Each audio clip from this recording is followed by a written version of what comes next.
ನಮಸ್ತೆ ಫ್ರೆಂಡ್ಸ್, ಇವಾಗ ಅಂತೂ ಟೈಮ್ 11 ಗಂಟೆ ಆಗಿದೆ. ಇವಾಗಿಂದ ಲಾಗ್ ಸ್ಟಾರ್ಟ್ ಮಾಡ್ತಾಯಿದ್ವಿ. ಈ ಲಾಗಲ್ಲಿ ರೊಟ್ಟಿ ಬೆಂಡೆಕಾಯಿ ಪಲ್ಯ, ಅಂದ್ರೆ ರೊಟ್ಟಿ ಎಲ್ಲ ನಮ್ಮಮ್ಮ ಮುದ್ದೆತ್ತಿ ಬೇಯಿಸಿನೂ ಕೂಡ ಇಟ್ಟಿದ್ದೀವಿ ಆಲ್ರೆಡಿ. ಮತ್ತು ಅದ್ರ ಜೋಡಿ ಬೆಂಡೆಕಾಯಿ ಪಲ್ಯ ರೆಸಿಪಿ ತೋರಿಸ್ತಿದ್ದೀನಿ ನಾನು ನಿಮಗೆ. ವಿಡಿಯೋ ಕೊನೆ ತನಕ ನೋಡಿ. ಹಾಗೆ ನಮ್ಮ ಚಾನಲ್ ಇಷ್ಟ ಆದರೆ ಸಬ್ಸ್ಕ್ರೈಬ್ ಮಾಡ್ಕೊಂಡು ಸಪೋರ್ಟ್ ಮಾಡಿ. ನಿಮ್ಮ ಅನಿಸಿಕೆ ಅಭಿಪ್ರಾಯ ಕಮೆಂಟ್ ಮಾಡೋದನ್ನು ಮರಿಬೇಡಿ. ಬನ್ನಿ ಫ್ರೆಂಡ್ಸ್, ಇವತ್ತು ಬೆಂಡೆಕಾಯಿ ಪಲ್ಯ ರೆಸಿಪಿ ಹೇಗೆ ಮಾಡೋದು ಅಂತ ನೋಡ್ಕೊಳ್ಳೋಣ. ಇಲ್ಲಿ ರೊಟ್ಟಿ ರೆಡಿ ಆಗಿದವಾಗಲೇ ಪಲ್ಯ ಒಂದೇ ಮಾಡೋದಿರೋದು. ಮಾ ಏನು ಮಾಡ್ತಿದ್ದೀರಾ? ರೊಟ್ಟಿ ಮಾಡ್ತಾ ಇದ್ದೀನಿ ಮನೆ. ರೊಟ್ಟಿ ಬೇಯಿಸ್ತಾ ಇದ್ದೀನಿ ನೋಡಿ. ಇಷ್ಟು ಬೇಯಿಸಿದೆ ನನಗೆ. ಪಲ್ಯ ಏನು ಮಾಡ್ತೀರಾ? ಬೆಂಡೆಕಾಯಿ ಪಲ್ಯ ಮಾಡ್ತಿದ್ದೇನಮ್ಮ. ನೀನು ಮಾಡ್ತೀಯ? ಸೊಂದು ಮಾಡ್ತಾಳ? ನಾನೇ ಮಾಡ್ತೀನಿ ಅಮ್ಮ. ಇದು ರೊಟ್ಟಿ ಇನ್ನೊಂದು ಐತಾ, ಅದು ಬೇಯಿಸಿದ ಮೇಲೆ ಗೈಸ್ ಇವಳು ಮಾಡೋದಕ್ಕೆ ನಾವು ಈರುಳ್ಳಿ ತೆಂದ್ಕೊಡ್ಬೇಕು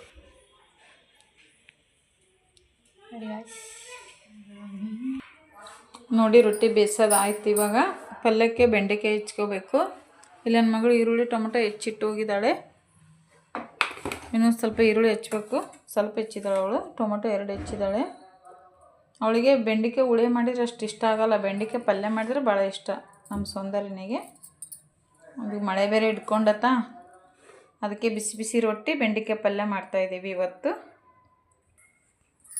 ಬೆಂಡೆಕಾಯಿ ತೊಗೊಂಬರ್ತೈತೆ ನೋಡ್ರಿ. ಎಲ್ಲ ತವ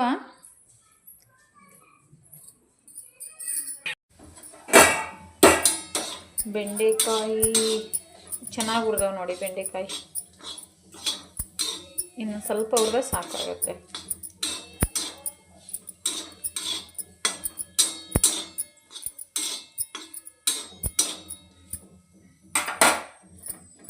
ಬಿಸಿ ಇದ್ದಾವೆ, ಹಂಗೆ ಮುಟ್ತಿದ್ದೀನಿ ನಾನು. ನೋಡಿ ಎಷ್ಟು ದೊಡ್ಡದಿತ್ತು ಬೆಂಡೆಕಾಯಿ, ಎಷ್ಟು ಚಿಕ್ಕದಾಗಿದೆ ಹುರಿದ ಮೇಲೆ. ಇವಾಗ ನೋಡ್ಬೋದು ಬೆಂಡೆಕಾಯಿ ಇಷ್ಟು ಹುರಿದಿದ್ದಾವೆ. ಇವಾಗ ತಗೊಂಡ್ಬಿಟ್ಟು ಎಣ್ಣೆ ಕಾಯ್ದಕ್ಕಿಟ್ಟಿನಿ. ನಾನು ಬಾಣಲೆಲ್ಲೇ ಮಾಡ್ತಾಯಿದ್ದೀನಿ ಪಲ್ಯನ. ಎಣ್ಣೆ ಸ್ವಲ್ಪ ಕಾಯಬೇಕು.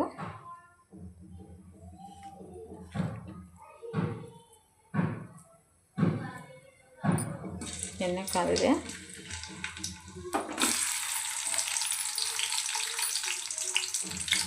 ಎಣ್ಣೆ ಕಾದ ನಂತರ ಈರುಳ್ಳಿ ಹಾಕೊಳ್ಳೋಣ.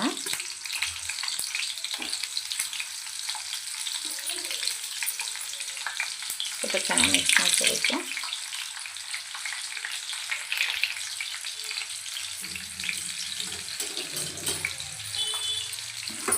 ಇಷ್ಟು ಈರುಳ್ಳಿ ಸ್ವಲ್ಪ ಚೆನ್ನಾಗಿ ಫ್ರೈ ಆಗಬೇಕು.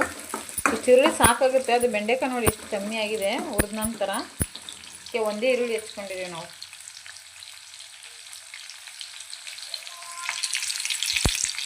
ಈರುಳ್ಳಿ ಚೆನ್ನಾಗಿ ಬೇಯ್ತಿದೆ. ಕರಿಬೇವಿನ ಸೊಪ್ಪು ಕೂಡ ಹಾಕ್ಕೊಂಡಿದ್ದೀವಿ.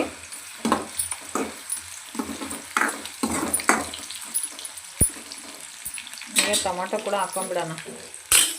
ಈರುಳ್ಳಿ ಜೊತೆಗೆ ಅದನ್ನು ಬೆಂದ್ಕೊಂಡ್ಬಿಡುತ್ತೆ.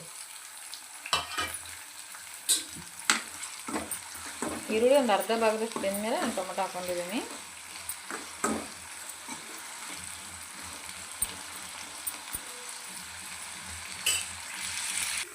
ಟೊಮೊಟೊ ಕೂಡ ಚೆನ್ನಾಗಿ ಬೆಂದಿದೆ. ಉಪ್ಪು ಕೂಡ ಹಾಕ್ಕೊಂಡಿದ್ದೀನಿ. ಇಲ್ಲಿ ಬೆಂಡೆಕಾಯಿ ತೊಳೆದ್ಬಿಟ್ಟು ಕ್ಲೀನಾಗಿ ಹಿಂಡ್ಕೊಂಡಿದ್ದೀನಿ. ನೀರಿಲ್ದರಾಗಿ ಹಿಂಡ್ಕೋಬೇಕು ಬೆಂಡೆಕಾಯಿನ. ಈಗ ಹಾಕಿಬಿಟ್ಟು ಚೆನ್ನಾಗಿ ಮಿಕ್ಸ್ ಮಾಡ್ಕೊಳ್ಳೋಣ. ಬೆಂಡೆಕಾಯಿ ಎಲ್ಲ ಚೆನ್ನಾಗಿ ಒಗ್ಗರಣೆಯಲ್ಲಿ ಮಿಕ್ಸ್ ಮಾಡ್ಕೋಬೇಕು ಈ ರೀತಿ. ನೋಡಿ ಈ ರೀತಿ ಎಲ್ಲ ಚೆನ್ನಾಗಿ ಮಿಕ್ಸ್ ಮಾಡ್ಕೊಂಡ್ಮೇಲೆ ಇವಾಗ ಖಾರದ ಪುಡಿ, ಸಾಂಬಾರು ಪುಡಿ ಹಾಕ್ಕೊಳ್ಳೋಣ. ಬೆಂಡೆಕಾಯಿ ಸ್ವಲ್ಪ ಒಗ್ಗರಣೆಯಲ್ಲಿ ಫ್ರೈ ಆದಮೇಲೆ 1 ಸ್ಪೂನು ಸಾಂಬಾರು ಪುಡಿ, ಒಂದು ಅರ್ಧ ಸ್ಪೂನಷ್ಟು ಖಾರದ ಪುಡಿ ಹಾಕತ್ತೀನಿ. ಖಾರದ ಪುಡಿ ಭಾಳ ಖಾರ ಇದೆ, ಅದಕ್ಕೋಸ್ಕರ ನಾನು ಒಂದು ಅರ್ಧ ಸ್ಪೂನಷ್ಟು ಹಾಕ್ಕೊಂಡಿದ್ದೀನಿ. ಈಗ ಎರಡನ್ನ ಹಾಕಿದ್ಮೇಲೆ ಚೆನ್ನಾಗಿ ಮಿಕ್ಸ್ ಮಾಡ್ಕೋಬೇಕು. ಮಿಕ್ಸ್ ಮಾಡ್ಕೊಂಡು ಆಮೇಲೆ ವಿಡಿಯೋ ಕಂಟಿನ್ಯೂ ಮಾಡ್ತೀನಿ. ನೋಡಿ ಸಾಂಬಾರು ಪುಡಿ, ಖಾರದ ಪುಡಿ ಹಾಕಿದ್ಮೇಲೆ ಚೆನ್ನಾಗಿ ಮಿಕ್ಸ್ ಮಾಡ್ಕೊಂಬಿಟ್ಟು ಒಂದು ಟೀ ಗ್ಲಾಸಲ್ಲಿ 1 ಗ್ಲಾಸ್ ನೀರು ಹಾಕ್ಕೊಂಡಿದ್ದೀನಿ. ಬೆಂಡೆಕಾಯಿ ಬೇಯಲಿ ಅಂತ ಹೇಳ್ಬಿಟ್ಟು ಒಂದು 10 ನಿಮಿಷ ಬೇಯಿಸ್ಕೊಳ್ಳೋಣ. ನೋಡಿ ಇಲ್ಲಿ ಬೆಂಡೆಕಾಯಿ ಪಲ್ಯ ರೆಡಿ ಆಗ್ತಾಯಿದೆ. ಉಪ್ಪು ಖಾರ ಎಲ್ಲ ಕರೆಕ್ಟಾಗಿ ಆಗಿದೆ. ಇವಾಗ ಲಾಸ್ಟ್ ಫೈನಲ್ಲು ಸ್ವಲ್ಪ ಕೊಬ್ಬರಿ ತುರಿ ಹಾಕ್ಕೊಂಬಿಡೋಣ. ಕೊಬ್ಬರಿ ತುರಿ ಹಾಕ್ಕೊಂಬಿಟ್ಟು ಮಿಕ್ಸ್ ಮಾಡಿದರೆ ಬೆಂಡೆಕಾಯಿ ಪಲ್ಯ ರೆಡಿ ಆಯ್ತು ನೋಡಿ.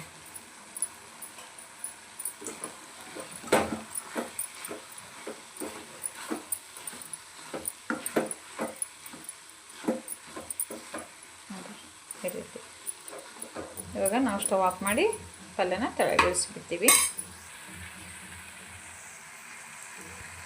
ನೋಡಿ ಬೆಂಡೆಕಾಯಿ ಪಲ್ಯ ರೆಡಿ ಆಯಿತು. ನಾವಿತ್ತು ಈ ವಿಡಿಯೋದಲ್ಲಿ ಬೆಂಡೆಕಾಯಿ ಪಲ್ಯ ರೆಸಿಪಿ ತೋರಿಸಿದ್ದೀವಿ. ನಿಮಗೆ ಹೇಗೆ ಅನಿಸ್ತು ಅಂತ ಹೇಳ್ಬಿಟ್ಟು ಕಮೆಂಟ್ ಮಾಡಿ.